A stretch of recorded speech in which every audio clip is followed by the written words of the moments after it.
Hey crew, how are you guys doing? I hope everybody's doing well. Go ahead and pull out your R and your S. We're gonna go over these math problems. Let's see.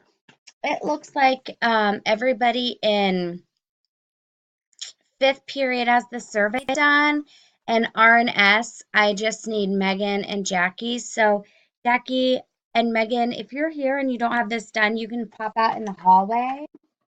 As far as sixth period is concerned, just while we're waiting, the survey, I still haven't gotten any sort of feedback from this list of people. If you've taken the survey, which is on Google Classroom, um, I still need 10-2 from Zane and Elena, and L through M from Mason, Carly, Aubrey, Chloe, and Zane, and then R and S, which is what we're going to go over today, from these 7 people. So if you don't have this done, um, or you were absent yesterday, you need to go sit in the hallway and work on it while we go over the answers. All right? So hopefully by now you have this out. We're just going to quickly talk about how to do these problems. So this first one should be pretty easy. 8 is force equals mass times acceleration. But if you, excuse me, if you looked at the other side, there's also a formula that says that acceleration equals net force over mass. So for this entire section, really all you had to do was take your force divided by your mass, all right? So the first one will be 5 divided by 2.5, which is just 2 meters per second squared. The next one is 2.32 divided by 12.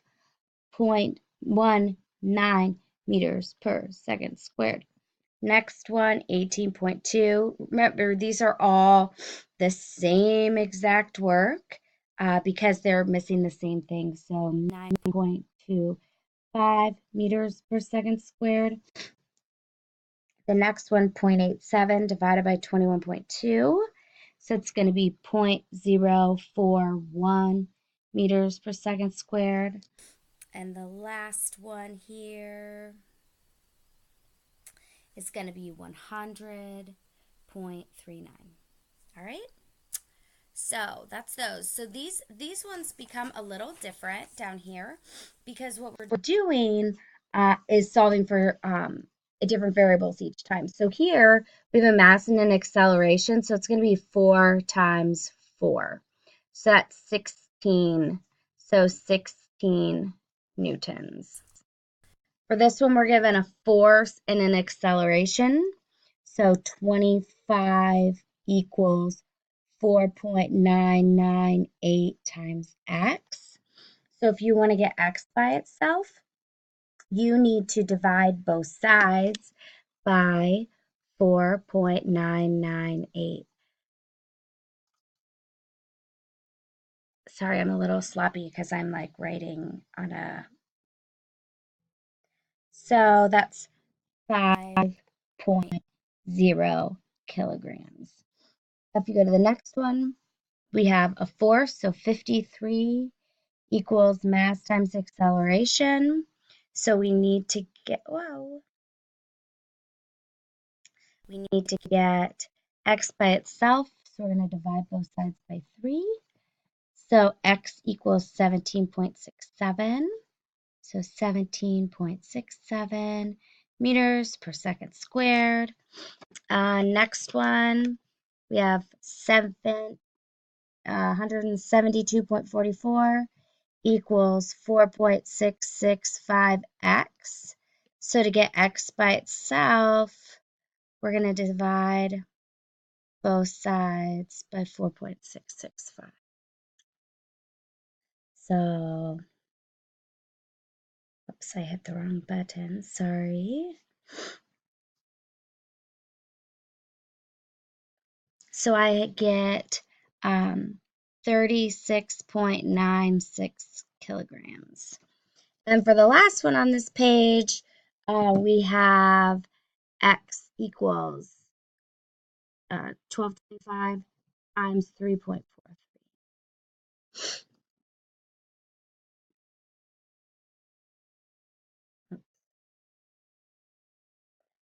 So, and I got 4,201.75 newtons.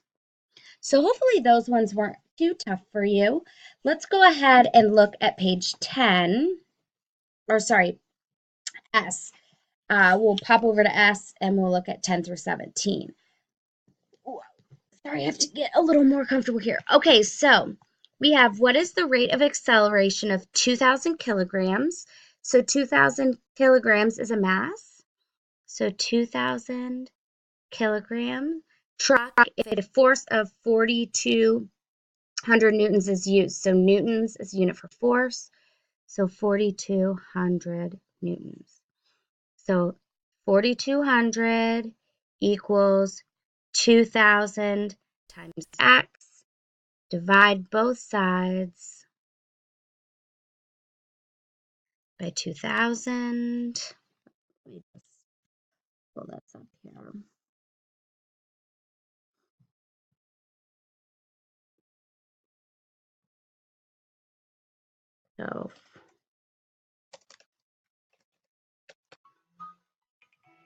So 2.1. So 2.1 meters per second squared.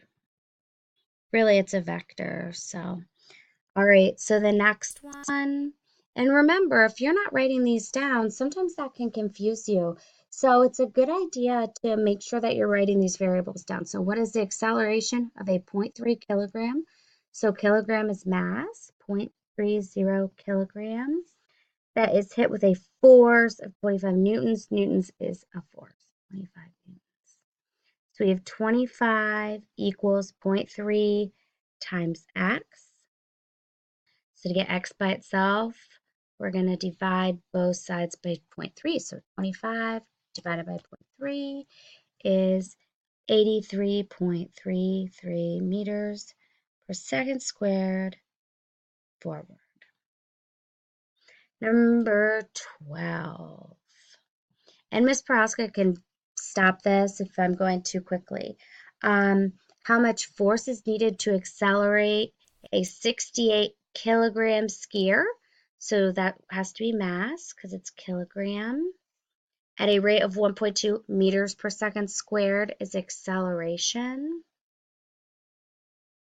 So x equals 68 times 1.2.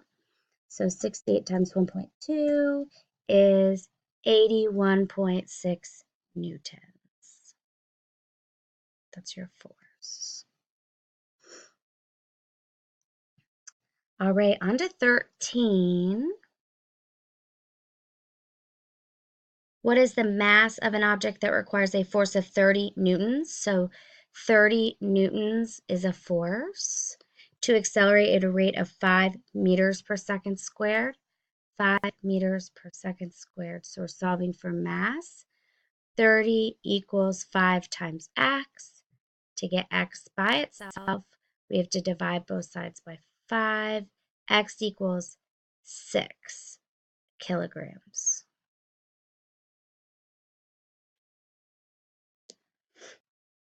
All right.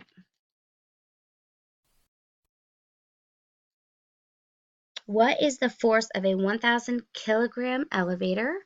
So that's going to be our mass, 1,000 kilogram.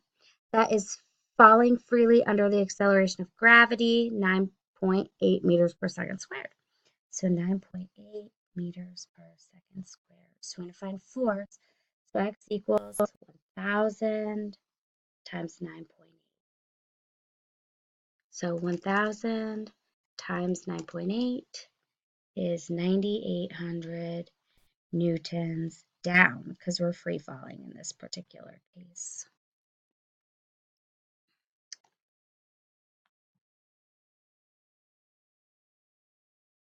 All right, next.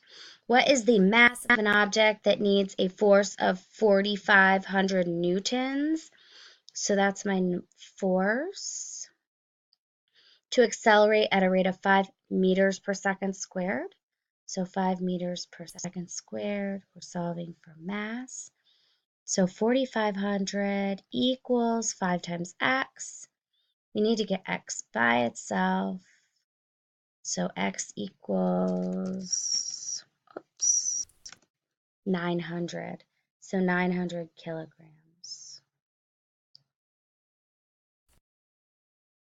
Next, what is the acceleration of a 6.4 kilogram bowling ball? So that's going to be our mass.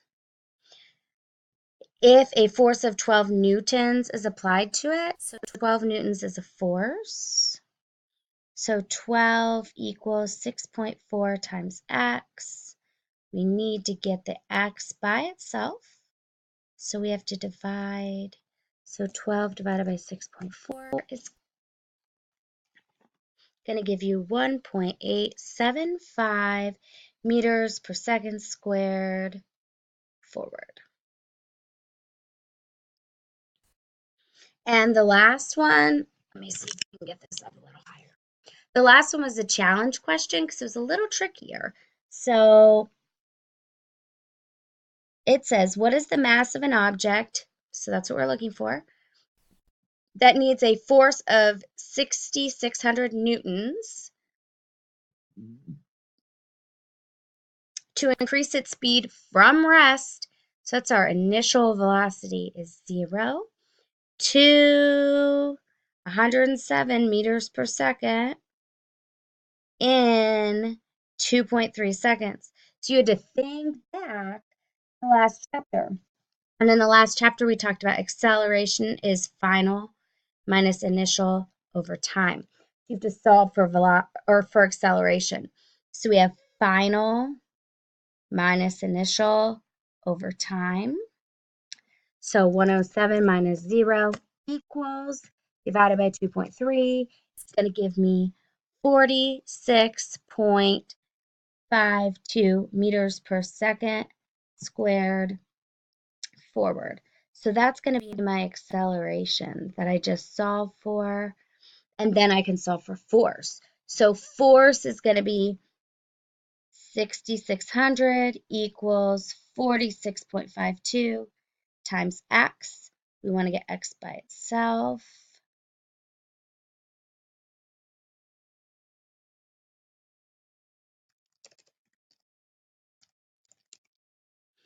I get 141.87 kilograms for the last one.